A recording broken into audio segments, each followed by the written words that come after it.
Биз адамдарга дайыма узун өмүр каалайбыз. Микрофонду берсең эле, мен сага узун жашоо каалайм, узун өмүр каалайм, узак жаша, бирок бир нерсени эстегиле. Узак жашап атасың. Гулливердин саякаты деген китепти ким окуган? Джонатан Свифт. Муну окуган ыраазы экен. Ошол жерде узак жашагандар жөнүндө бир эпизод бар. Эч качан өлбөй тургандар жөнүндө билесиңерби? Ушунчалык сүйүнөт го ошолорду көрүп, кара булар эч качан өлбөйт. Мен ушундай жашаганда мындай кылат элем, тигиндей кылат элем, 100 жаштан баштап мындет элем, 200-тан баштап мындет элем дегенде, анан алар жөнүндө чындыкты айтып берет. Алар жараткандан өлүм тилейт экен. Анткени бир учур келет, жашоо кызыксыз болуп калат. Качан кызыксыз болот билесиңерби?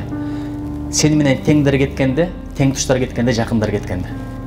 Сен 100гө чыктың, жаныңда бир таанышың жок, бир тең тушуң жок, бир тууганың жок. Жашоо ушунчалык кызыгы кетсе керек. Анткени сенин сөзүң экилерге кызыктуу эмес. Азыр силер менен биз сүйлөшсөк дагы көп нерсени түшүнбөйбүз. Мен айтам, Алтынбек Сапаралиев укмуш айтып болчу. Семетей деген группа бар эле. Кыз бурак майланайын. Мен бала кезде хай-фай десем силер күлөсүңөр да турабы? Руки вверх деген группа бар эле. Иванушка International. Алар силер унутуп калдыңар. Мен бала кезде Юрий Шатунов деген бар болчу. Бардыгыбыздын кумирибиз болчу. Азыр аларды айтсам, күлкүңөр келет. Азыр силер мен билгенден Blackpink'ти билесиңер. Анан BTS экөөлө да турабы? Актерлордон биздин убакта айланайын Пираты 20 века деген кино бар болчу. Талгат Нигматуллин. Алар менен силердин ишиңер жок. Заман өзгөрө берет, заман менен кошо замандын тренди өзгөрөт, баалуулуктар өзгөрөт. Кечегиң бүгүн кызык эмес, бүгүнкүң эртең кызык эмес, ошон үчүн заманың кетет дейт, замандашың кетет дейт, замандашың кеткенден кийин заманыңдын кызыгы жок дейт.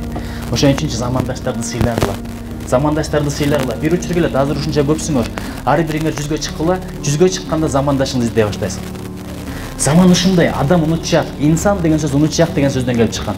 Унутчактын жакшы жагы да бар, жаман жагы да бар. Жаман жагы адам сага 100 жолу жакшылык кылды, бир жолу жамандык кылып койду, 100 жолку жакшылыгын унутасың, бир жолку жамандыгын эстеп каласың.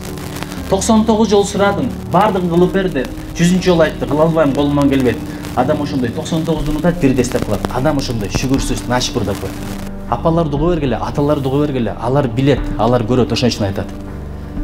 Бир учур келет, сен дагы өзүң эле айтасың.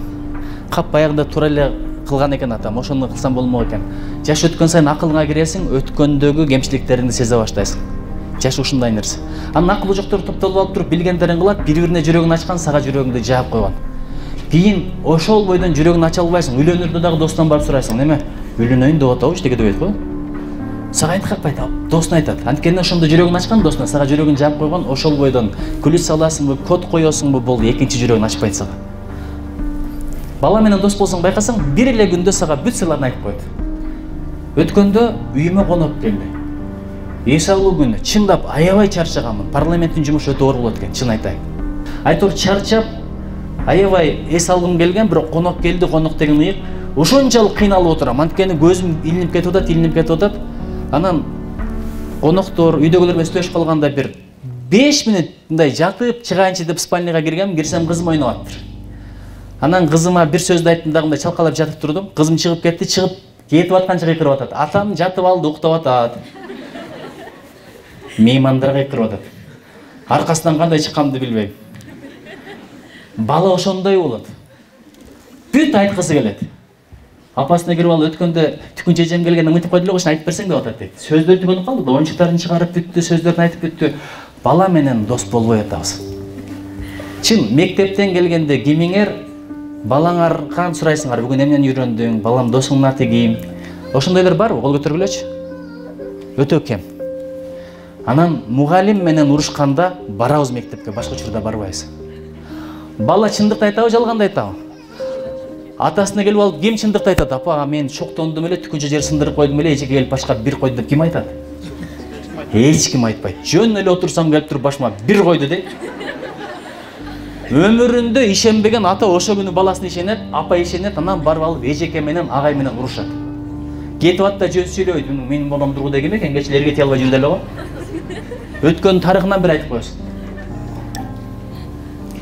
Бирок анткени менен ата менен эне, устат менен шакирттин мамилесин бузуп атпайбы? Сен сөзүнө карабай, ниетине кара, мында түшүндүрүп берем. Экөөнүн мамилесин бузуп койдуң. Сөзүнө карабай, ниетине кара. Мисалы, ата кээде балага катуу айтат, же бириңердин атаңар бар өмүр бою катуу айтпаган. Мугалим менен баланын ортосундагы мамилени бузбайлы. Мен өткөндө окуядан улам айтып атам. Видеого чыгып кетти. Бардык эжекени күнөөлөп атат, бирок эжеке менен кармашып аткан, арбашып аткан, эжеке нервине тип аткан баланы эч ким күнөөлөгөн жок. Эмне деген тарбия? Мен 1-классында Гүлнара Каримжанова деген эжекем бар эле. Ким эгерде тааныса айтып койгула, азыр деле кечирим сурагым келет. Ошо эжекени таппай жүрөм. Анткени мен 16 күн орус мектепте окуганмын. Хулиган болуп, тополон кылып, апамдын акчасын алып, балдар менен мушташтап баштаганда кайра айылда кыргыз мектепке алып барып койгон. Ошо 16 күндүн ичинде эжеме баш ийбей, мен нале ойдоп калган эмесмин, орусча сүйлөйт, түшүнбөйм, калгандардын баардыгы түшүнөт, баардыгына күлүп болом. Ошо мезгилде эжеке мындай ургусу келди, аркама бир койгусу келди. Эжекеден качып жүрөм, класста элестетип көр. Эжеке куулап алган. Балдар кыраан катка күлүп атат.